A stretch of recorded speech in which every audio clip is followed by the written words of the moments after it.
Basically, it was an attack on the entire black movement, and particularly on the Panthers. And it talked about disrupting, destroying, and neutralizing the Panthers by any means necessary. And one of their objectives was prevent the rise of a messiah who could unify and electrify the black masses. Fred Hampton, at 21, was a tremendously charismatic and powerful figure in Chicago. He could talk to welfare mothers, gang kids, and he could talk to law students and college students. He had the ability to pull people together. You got a little glimpse of that in what the clip that you saw. But he made people believe in themselves. He made people feel powerful, and that they could bring about change. And that was his real threat. And so we knew there was this program to prevent the rise of a messiah. We knew about the floor plan. Then we uncovered a document that they gave the informant a bonus after the raid because his information was invaluable to the success of the raid. So internally, the FBI actually took credit for this raid, for the results that Fred Hampton and Mark Clark were killed. Talk about Willie O'Neill. William O'Neill was he was uncovered because he became a witness in another case. And I guess we all knew William O'Neill. He was a very flamboyant person, and I guess my idea of an informant was somebody who sits quietly in the corner and takes mental notes. That was not William O'Neill. He was a provocateur. He built an electric chair that was supposedly to threaten potential informants in the party when he was an informant. He attempted to build what he called a rocket that would go from the Panther office to City Hall until Fred Hampton... Explain his position in the Black Panthers. He was the chief of security, and at one point he was Fred Hampton's bodyguard. And he was present the night of the raid and left. And there was evidence that Fred Hampton was drugged, and he's never admitted it, but some of that evidence suggests that O'Neill was the one who drugged him the night of the raid. I want to ask, just play for a minute a response, get your response to Cook County State's Attorney Edward Hanrahan. After the raid, he repeatedly claimed the Panthers had opened fire on the police. This is how he described what happened.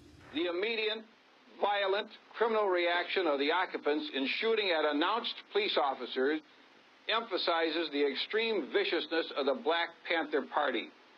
So does their refusal to cease firing at the police officers when urged to do so several times. That was Ed Hanrahan, the Cook County State's Attorney.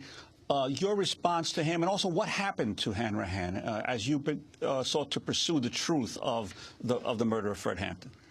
When we gathered the evidence, and you can tell which way a bullet enters from the smaller hole and exits with a larger hole and the wood splayed outward, it became clear that, as I said, 90 shots came in, and at most one, a vertical shot, went out. The Panthers were smart enough to invite the community in. The police never sealed it. And the black community, which had been divided on the Panthers, was not divided on the fact that a young man was murdered in his bed, a young leader, at 4:30 in the morning. So there was a tremendous reaction. And Hanrahan became defensive and told the story that you just saw. And later on, he even went further and said, well, Fred Hampton personally was firing at the police. And he gave the Chicago Tribune a photograph. The photograph had 2 black dots on it, and he says, these are the gunshots that Fred Hampton fired. We invited the press out there. It turns out those dots were nail heads. And I think that was the beginning of the end of Edward Hanrahan. He never got elected to anything again. Even a Republican was elected state's attorney of Cook County, which was unheard of. He ran for mayor. He ran for congressman. And basically, his political career ended on December 4th, just at the time when he thought it would rise. I want to talk about the overall context with Jeffrey Haas, but in 1969, you were one of the leaders of the Columbia student protest, one of the founders of the Young Lords. What was the effect 40 years ago today? Where were you on this day? I remember very well the news coming about Fred Hampton's death. And, of course, as you mentioned, his ability to unite people. Very few people are aware that Fred Hampton was the original creator of the concept of the Rainbow Coalition that a young Jesse Jackson then adopted later, because he was building unity between the Black Panthers and the Young Lords and some white radical organizations in Chicago, and he called them the Rainbow Coalition, which is what Jesse then adopted into as his main program. But he had this ability to unite all kinds of different groups, as you say, racial groups, as well as across economic lines.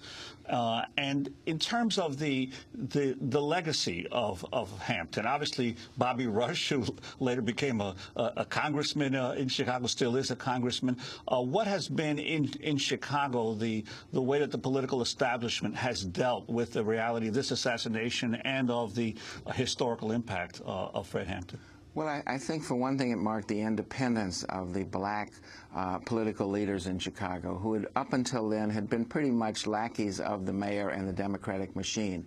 And a young state senator named Harold Washington spoke out, and Danny Davis spoke out, and Jesse Jackson welcomed Bobby Rush. And all of a sudden you had an independent and much more progressive black political machine, or part of the machine that was independent. And I think that group and white liberals were given credit for eventually electing Harold Washington mayor as Chicago's first black mayor. Of course, there's also the legacy that without a young leader, I think the west side of Chicago degenerated a lot into drugs. And without leaders like Fred Hampton, I think the gangs and the drugs became much more prevalent on the west side. He was an alternative to that. He talked about serving the community, talked about breakfast programs, educating the people, community control of police.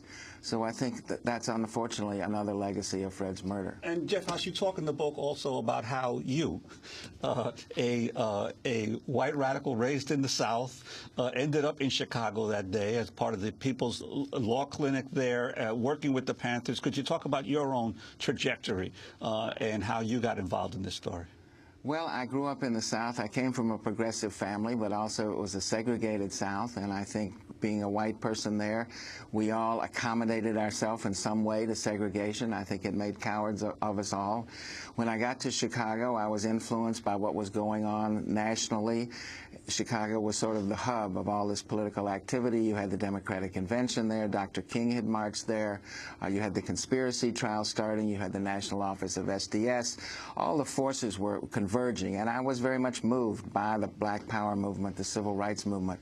So we wanted to be lawyers for the people. We wanted to be, so we started the People's Law Office in a sausage shop. And I think we started it with a sense of collectivity. So it wasn't just me. There were 4 or 5 of us who from the get-go worked together. And our mandate was to expose the murders, who the killers were of Fred Hampton. We did not know that it would take us to J. Edgar Hoover and John Mitchell and the seat of government. But of course it turned out that way. And the more we dug and the more we uncovered, the more interested we got, and the more we realized that this was a national program. Some people have compared Hanrahan's group to sort of a local hit squad, and ordered, but was utilized by the federal government and by Hoover. And I think, unfortunately, or not surprisingly, no one has ever done a day of time for the murder of Fred Hampton, for that raid. So I think another legacy is to try to hold our government officials accountable. And interestingly enough, when the Church Committee in the 70s began to investigate COINTELPRO as well as Watergate, it was Dick Cheney and Donald Rumsfeld, Ford's chief aides, who opposed any kind of exposure of this illegality or any kind of restraint on the intelligence committees. We have to leave it there. I want to thank you very much for being with us. Jeffrey Haas, Assassination of Fred Hampton is his book, How the FBI and the Chicago Police Murdered a Black Panther. And that does it for today's program. Democracy Now! Is produced by Mike Burke and Sharifa Belkadous, Aaron Mate and Anjali Kamat, Steve Martinez and Nicole Salazar, Hani Masood, Ravi Karen, Mike DeFilippo, Peter Curries, Miguel Aguirre, engineers. Special thanks to Becca Staley, Nick Gilla, Hugh Grand, Peter Curries. We're going to Copenhagen. We'll be broadcasting for 2 weeks from there. I'm Amy Goodman with One Gun.